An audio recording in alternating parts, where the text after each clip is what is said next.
Praise the Lord. Christmas season వచ్చేసింది. December నెలలో enter అయిపోయాం. ప్రతి చర్చ్లో కూడా ప్రపంచవ్యాప్తంగా క్రిస్మస్ సెలబ్రేషన్స్ జరుగుతున్నాయి. ప్రియులారా, ఈ క్రిస్మస్ సీజన్లో మనం గుర్తుపెట్టుకోవాల్సిన 4 విషయాలు నేను జ్ఞాపకం చేయాలని ఆశపడుతున్నాను. ప్రతి పండుగ కూడా బైబిల్ గ్రంథంలో ఇవ్వబడిన పండుగల గురించి మనం ఆలోచన చేస్తే, ప్రతి పండుగ కూడా ఇశ్రాయేల్ ప్రజలకి 4 కారణాల చేత ఇవ్వబడ్డాయి. మొట్టమొదటి కారణం, దేవుడు ఇశ్రాయేలు ప్రజల జీవితంలో చేసిన మేళ్ళు జ్ఞాపకం చేసుకోవాలి. మన జీవితంలో కూడా దేవుడు చేసిన మేలును మనం జ్ఞాపకం చేసుకోవాలి. క్రిస్మస్ సీజన్లో మన పాపముల కొరకు యేసుక్రీస్తు వారు పరలోకాన్ని విడిచిపెట్టి భూమి మీదకి వచ్చారన్న సంగతిని మనం జ్ఞాపకం చేసుకోవాలి. రెండవది, ఇశ్రాయేలు ప్రజలకు దేవుడు ఇచ్చినటువంటి పండుగల్లో రెండవ కారణం దేవుని నామాన్ని మహిమపరచడం. వాస్తవానికి అది ప్రథమ కారణం, కానీ ముందు గుర్తు చేసుకున్న తర్వాతే మనం దేవుని మహింపరచగలుగుతాం. కాబట్టి మనం జ్ఞాపకం చేసుకోవాలని నేను ముందు చెప్పాను. మనం జ్ఞాపకం చేసుకున్న తర్వాత దేవుడు చేసిన మేళ్లను బట్టి దేవుణ్ణి మహిమపరచాలి. ఉదాహరణకి పస్కా పండుగ ఉందనుకోండి. ఇశ్రాయేల్ ప్రజలు దేవుడు ఐగుప్తు దేశం నుంచి విడిపించి వాగ్దాన దేశంలోనికి నడిపించిన విధానాన్ని జ్ఞాపకం చేస్తుంది అది. అదేవిధంగా క్రిస్మస్ సీజన్లో కూడా యేసుక్రీస్తు వారు ఈ లోకానికి మన పాపముల కొరకు వచ్చినందుకు, తండ్రి కుమారుని పంపించినందుకు దేవునికి మనము స్తుతులు చెల్లించవలసిన వారమై ఉన్నాం.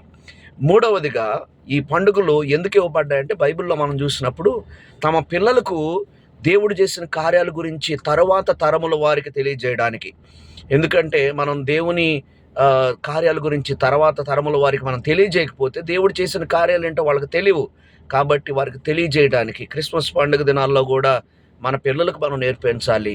ప్రభువు మన కోసం ఈ లోకానికి వచ్చాడని, లోక రక్షకుడు మనం రక్షించడానికి వచ్చాడని మనము మన పిల్లలకు జ్ఞాపకం చేయాలి. 4వ సంగతి ఏంటంటే, పండుగలు దేవుడు ప్రజలకు ఎందుకు ఇచ్చారంటే అనేకులకు సాక్షార్థంగా ఉండడానికి. ఇటీవల కాలంలో కోత పండుగ జరుపుకున్నారు అనేక సంఘాల్లో. ఆ కోత పండుగ సమయంలో ప్రత్యేకించి బైబిల్లో ద్వితీయోపదేశ కాండంలో ఇవ్వబడినటువంటి ఆజ్ఞ ఏంటంటే, పరదేశులను, విధవరాండ్లను, తల్లిదండ్రులు లేని వారిని, వారందరిని కూడా తీసుకొని వచ్చి దేవుని సన్నిధిలో ఆనందించాలని ఉంది. ప్రియులారా, అది ఎందుకు అంటే దేవుని ప్రేమ వారికి చూపించడానికి, దేవుని ప్రేమ వారికి ప్రకటించడానికి, దేవుని సాక్ష్యమును వారికి తెలియజేయడానికి. కనుక మనం కూడా ఈ క్రిస్మస్ దినాల్లో అనేక మందికి సాక్షార్థంగా ఉండాలి అన్న సంగతి నేను జ్ఞాపకం చేయడానికి ఇష్టపడుతున్నాను.